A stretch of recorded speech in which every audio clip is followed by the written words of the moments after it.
ഇന്നത്തേത് ഒരു വോട്ട് ചെയ്യാൻ പോയ കഥയാണ്. ഇതാണ് Bharat Mata higher secondary school. തമിഴ്നാട്ടിൽ ഇന്നാണ് വോട്ട്. കേരളത്തിൽ എനിക്ക് വോട്ട് നിഷേധിച്ചെന്ന് തോന്നുന്നു, കാരണം വോട്ട് ലിസ്റ്റിൽ എൻ്റെ പേരില്ല. ഈ സ്കൂളിൽ ഞാൻ 4 വർഷം പഠിപ്പിച്ചിട്ടുണ്ട്. എൻ്റെ ഫേവറേറ്റ് സ്കൂളാണത്. ഞാൻ വോട്ട് ചെയ്യാൻ വേണ്ടി ഉള്ളിൽ കയറാൻ നിന്നപ്പോൾ എൻ്റെ ഫോൺ അവർ പിടിച്ചു വെച്ച്. കാരണം എന്നെ കണ്ടപ്പോൾ തന്നെ മൂപ്പർക്ക് മനസ്സിലായി തോന്നുന്നു നീലക്കുയിലാണ്. അങ്ങനെ ഉള്ളിൽ കയറി ഞാൻ വോട്ട് ചെയ്യാൻ നോക്കുമ്പോൾ ആർക്കാ വോട്ട് ചെയ്യേണ്ടതെന്ന് ഒരു ഐഡിയ ഇല്ല. അപ്പോൾ ഞാൻ തലയിട്ട് പുറത്തേക്ക് നോക്കിയിട്ട് ഞാൻ ചോദിച്ചു ആർക്കാ വോട്ട് ചെയ്യേണ്ടതെന്ന്. അപ്പോൾ അവിടെ നിന്ന് ഒരാൾ പറഞ്ഞു ഇങ്ങനെ ചോദിക്കാൻ പാടില്ല, കാരണം ഞാൻ വിചാരിച്ച തലയൊന്നും അവിടെ കണ്ടില്ല. അങ്ങനെ ഞാൻ വോട്ടൊക്കെ ചെയ്ത് പുറത്തേക്ക് ഇറങ്ങി. ഇനി ഒരു ചായ കുടിക്കണം.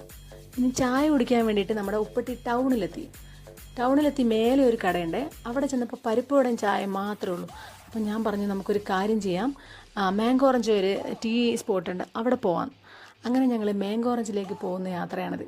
നല്ല മനോഹരമായ സ്ഥലങ്ങളാണ്. ഇവിടെ മാത്രമല്ല, ഉപ്പട്ടി, പന്തല്ലൂർ, പിന്നെ ദേവാല, ഈ സ്ഥലങ്ങളൊക്കെ നല്ല ഭംഗിയുള്ള സ്ഥലം. ഇവിടെ വന്നവർക്ക് അറിയാം. അങ്ങനെ ആ കാണുന്നതാണ് tea factory, mango orange factory. അവിടെ നല്ല ചായപ്പൊടിയൊക്കെ കിട്ടുമേ. അങ്ങനെ ഞങ്ങൾ പന്തല്ലൂരിലേക്ക് പോകുന്നത്, കാരണം അവിടെ പോകണ്ടെന്ന് വിചാരിച്ച് ഞാൻ പറഞ്ഞു പന്തല്ലൂർ പോകാം.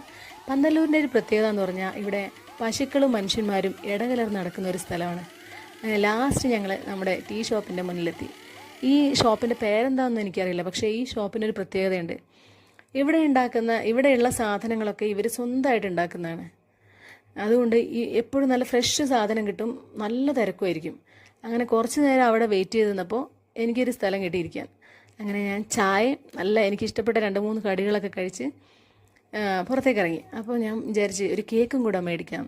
അങ്ങനെ ക്യാരറ്റ് കേക്ക് മേടിച്ച് ഞങ്ങൾ വണ്ടിയിൽ എണ്ണയൊക്കെ അടിച്ച് ഇനി വീട്ടിലേക്ക് പോകാൻ പോകുന്ന. ഇനി ഇവിടുന്ന് ഒരു 6 കിലോമീറ്റർ പോയാലേ വീട്ടിലേക്ക് എത്തുള്ളൂ. പോകുന്ന വഴി ഞാൻ നിങ്ങൾക്ക് കാണിച്ചു തരാം. ഇതാണ് എനിക്ക് ഏറ്റവും ഇഷ്ടപ്പെട്ട സ്പോട്ട്, പന്തല്ലൂർ കഴിഞ്ഞിട്ടുള്ള സ്പോട്ട്. എനിക്ക് ഭയങ്കര ഇഷ്ടം ഇതിലൂടെ യാത്ര ചെയ്യാൻ.